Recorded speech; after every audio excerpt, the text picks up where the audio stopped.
ये वो समय है जहां मॉन्स्टर्स ने हमारी दुनिया में घुसपैठ कर पूरी दुनिया पर हमला कर दिया था। इंसानियत एक्सटिंक्शन के बिल्कुल किनारे पर पहुंच चुकी थी और मैं गू चैन, जिसे कभी ह्यूमैनिटी का सबसे स्ट्रॉन्गेस्ट वॉरियर, अवेकन्ड ह्यूमैनिटी का बीकन और मॉन्स्टर्स का सबसे बड़ा दुश्मन माना जाता था। हाँ, पर अपने खुद के सेल्फिश डिजायर्स के लिए मेरे पुराने कांग्रेट्स ने ही मुझे बिट्रे कर दिया, लेकिन खुदकिस्मती से किस्मत ने मेरे ऊपर मेहरबानी करते हुए मुझे जिंदगी का दूसरा मौका दे दिया। इस बार मेरे फादर के इल्जामों का सामना करते हुए और मेरी स्टेप मदर की रूथलेस बुलिंग को झेलते हुए मैं अब खुद को बिल्कुल नहीं रोकूंगा। डार्कनेस का रास्ता चुनकर मैं अब गॉड टीयर समनर के रूप में अवेकन हो चुका हूँ और यहीं से शुरू होता है मेरे बदले का रास्ता।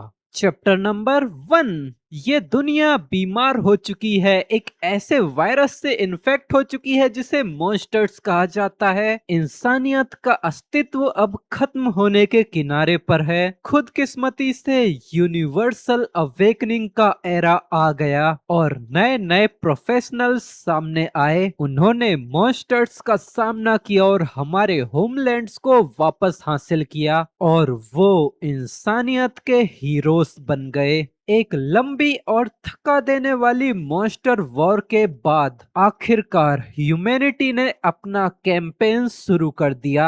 अल्टीमेट मॉन्स्टर अजातुत को वश में कर हराने के लिए। इसी मकसद के लिए ह्यूमैनिटी ने अपनी सबसे पावरफुल प्रोफेशनल्स की टीम को मैदान में उतारा। इस बार हम जरूर जीतेंगे क्योंकि हमारे पास है सबसे ज्यादा पावरफुल प्रोफेशनल गुचेन। और ये लोग सक्सेसफुल भी होते हैं, लेकिन गुचेंग अब यहाँ खस्ता हालत में पड़ा है। पीछे से उसके टीममेट्स ने ही उसे धोखा दिया और अब सबके सब उसका मजाक उड़ाने में लगे हुए हैं। इन सबका यही मानना है कि यहाँ सारे मॉन्स्टर्स अगर मारे गए तो हम प्रोफेशनल्स की तो कोई जरूरत ही नहीं रह जाएगी, हम बस इसे आखिरी सांस पर जिंदा रखेंगे, इससे हमारी पावर्स भी बरकरार रहेंगी। बस इस मॉन्स्टर की जान बख्शने पे हम प्रोफेशनल्स हमेशा इंसानियत के एपेक्स पर बरकरार रहेंगे। यहाँ बस तुम ही हो जो दुनिया के हर एक मॉन्स्टर्स को मारना चाहता है। तुमने ही खुद को दुनिया के हर प्रोफेशनल का दुश्मन बनाया है। इन सब की बातें सुनने के बाद गुचेंग को अब जाके ये रियलाइज होता है कि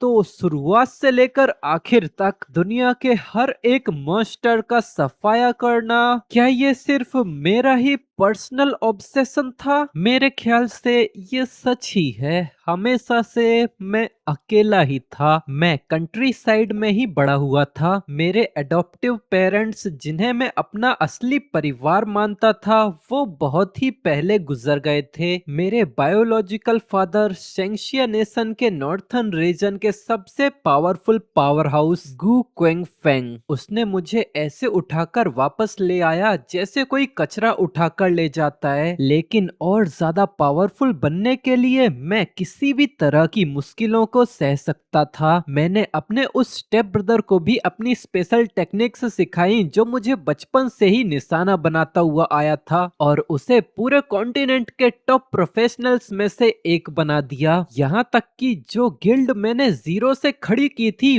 वो भी मैंने उसके हवाले कर दी। और इस सब के बीच मैं सिर्फ एक ही चीज पर फोकस्ड रहा, खुद को और ज्यादा पावरफुल बनाने के लिए ट्रेनिंग करना।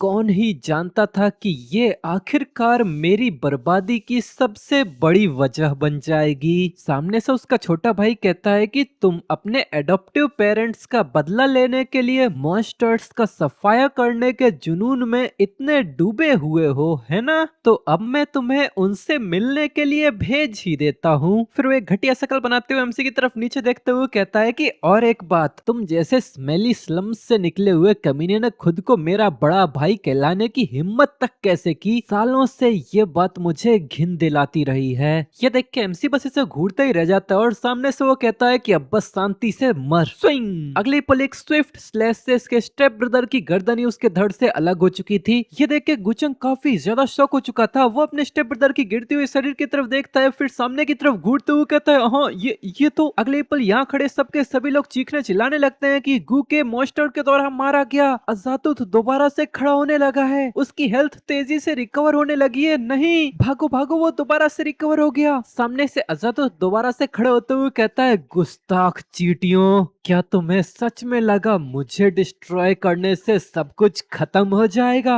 अजातुत के अंदर से कोई पोर्टल से ओपन होता है जिसके अंदर से काफी सारे बहुत ही ज्यादा खतरनाक और घिनौने से मॉन्स्टर्स बाहर आते हुए इन सब के ऊपर हमला कर देते हैं। नीचे लोग चिल्लाते ही रह जाते हैं, डैम इट, अभी तक इतने सारे मॉन्स्टर्स कैसे जिंदा बचे हो सकते हैं? बचाओ ब्रदर चिन, हमारी मदद करो, मुझसे गलती हो गई, मुझे बिग ब्रदर गू को धोखा नहीं देना चाहिए था। अब ये सभी लोग बहुत ज्यादा रिग्रेट करने लगते हैं, लेकिन सामने से वो मॉन्स्टर इन्हें कोई दया नहीं दिखाने वाले। वो तो बहुत ही क्रूर अंदाज में इन्हें जिंदा ही खाने लगते हैं। सामने से गुचेंग ये सब देखते हुए सोचता है, डैम इट, ये मॉन्स्टर्स अब भी इस दुनिया से वाइप आउट नहीं हुए हैं, लेकिन मेरी बॉडी अब अपनी लिमिट पर पहुंच चुकी है। अब मेरे पास तो खड़े होने तक की ताकत नहीं बची। सामने से अजातुत हंसते हंसते चिल्लाने लगता है, बेवकूफ कीड़ों, क्या तुम्हें सच में लगा कि मुझे हरा देने का मतलब तुम जीत गए? मेरी स्पीसीज तुम्हारी सोच से भी कहीं ज्यादा तादाद में है। ये सब सुन के गुचेंग सोचता है, तो ये सो कॉल्ड अजामुत कभी कोई फाइनल बॉस था ही नहीं, और अभी भी इतने सारे मॉन्स्टर्स बाकी हैं। अफसोस, मेरी जिंदगी का अब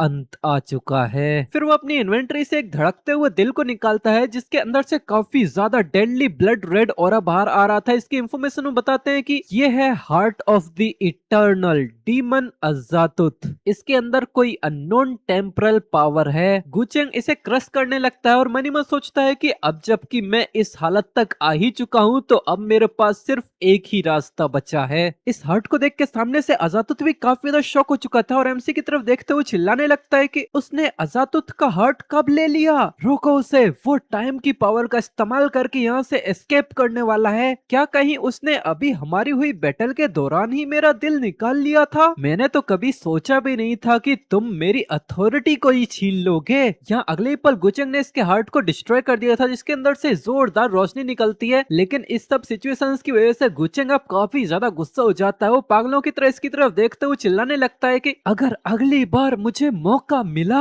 तो जो भी मेरे रास्ते में आएगा मैं हर किसी का सफाया कर दूंगा, फिर चाहे वो इंसान हो या मॉन्स्टर। और ऐसे ही अब गुचेंग की आत्मा समय के पहिए में घूमती जाती है। उसे अपनी पास्ट की काफी सारी मेमोरीज याद आने लगती हैं, सारी की सारी ही बुरी मेमोरीज ही हैं। गुचेंग को समय का ठिकाना नहीं रहता कि वो कितने समय से घूमता जा रहा है, अपनी ही मेमोरीज में खोया हुआ है। पर अचानक से वो अपनी आंखें खोलता है। वो तुरंत अपने हाथ पैरों को देखते हुए कहता है कि हाँ मैं ठीक हूँ। ये फिर एक झटके के साथ वो अपनी आंखें घुमाते हुए आसपास देखने लगता है। हमें पता चलता है कि गुचेंग इस समय डिसअपेयर होती फॉर्मेशन के बीच खड़ा है। वो मनी मन सोचता है कि ये तो गू फैमिली एस्टेट है, मैं सच में रीबॉर्न हो गया? क्या ये सच में उस हार्ट की वजह से था? तभी सामने से कोई चिल्लाता है, तू अनफिलियल सन, घुटनों पे बैठ जा। ये आवाज सुन के एकदम से एमसी हड़बड़ाते हुए नीचे से झुकने लगा था। तभी हमें सामने दिखाते हैं, हमें पता चलता है कि यह गुचेंग का बायोलॉजिकल फादर। ये सामने खड़े होते हुए एटीट्यूड में चिल्लाता है कि मैं गू क्विंग फेंग, सिया नेशन का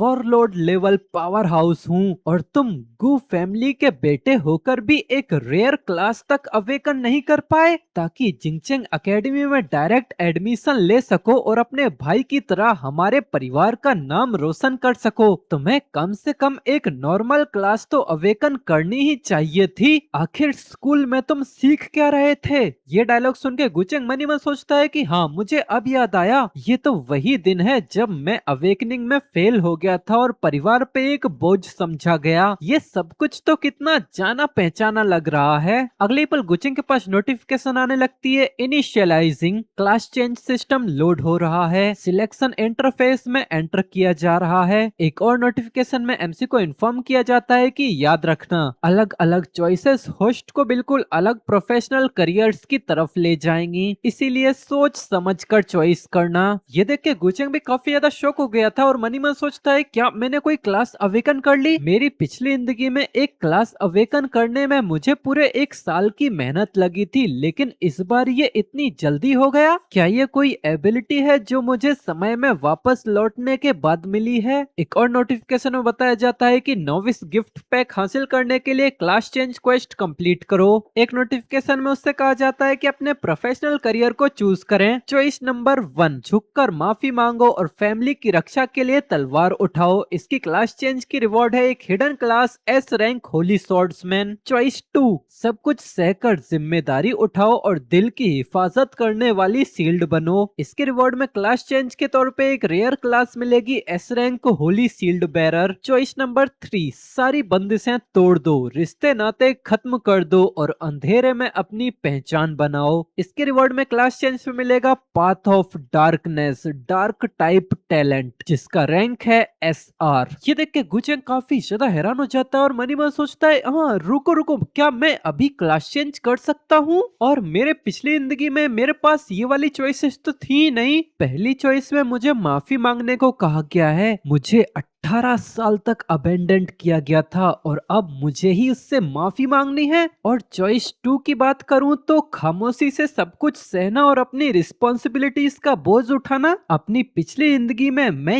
ये सब कुछ तो हद से ज्यादा कर चुका हूँ। दूसरी तरफ उसके फादर को दिखाते हैं जो इतनी जोर जोर से चिल्ला रहा है कि उसके मुंह से थूक निकलने लगा है। तुम्हें लगता है कि सिर्फ चुप रहने की वजह से मैं तुम्हें डिसिप्लिन नहीं कर सकता? तुम पूरे दिन और रात कोर्टयार्ड में घुटनों के बल बैठे रहोगे, मेरी परमिशन के बिना तुम वहां से उठना मत। तभी सामने से गुचेंग इससे एकदम शांत आवाज में कहता है, क्या तुम्हारे पास ये अधिकार भी है? तुमने अपने दूसरे बच्चे को बचपन से अपने पास रखकर पाला, लेकिन मुझे 18 साल तक कंट्री साइड में बिना किसी परवाह के छोड़ दिया। तुमने एक दिन के लिए भी अपने फादर होने की ड्यूटीज पूरी नहीं की, फिर भी तुम्हें लगता है कि मेरे सामने तुम पेरेंट होने का हक जता सकते हो। ये सुन के तो उसका फादर और भी ज्यादा गुस्सा हो जाता है और चिल्लाने लगता है कि तू बदतमीज लड़के, तूने स्कूल में भी अपने कोई एम्बिशंस नहीं दिखाए और इवन कोई क्लास भी अवेकन नहीं कर पाया। उसके बावजूद तेरी इतनी हिम्मत जो तू खुद को अपने ब्रदर से कंपेयर कर रहा है, तू किसी भी मामले में उसके बराबर कैसे ही हो सकता है? जो सुनकर गुचेंग भी अपनी आवाज ऊंची करते हुए कहता है, बिल्कुल सही, आपके दिल में तो बस वो जीनियस गुची जो ड्रैगन नाइट के रूप में अवेकन हुआ है वही आपका इकलौता बेटा है। एक बेटा बिना किसी कमी के पला बढ़ा रेयर क्लास अवेकन की और जांगचिन एकेडमी में एडमिशन ले लिया। दूसरा एक मिट्टी में पला बड़ा गांव का लड़का जिसने खुद के ऊपर भरोसा छोड़ दिया है और बस बुरी संगत में घूमता रहता है। तो जब तुमने पहले ही अपना नया परिवार बना लिया है, फिर आखिर मुझे ढूंढने क्यों ही आए थे? पर तभी यहाँ गुचेंग की स्टेप मदर आगे बढ़ते हुए उसके ऊपर चिल्लाने लगती है, गुचेंग तुम अपने फादर से इस तरह कैसे बात कर सकते हो?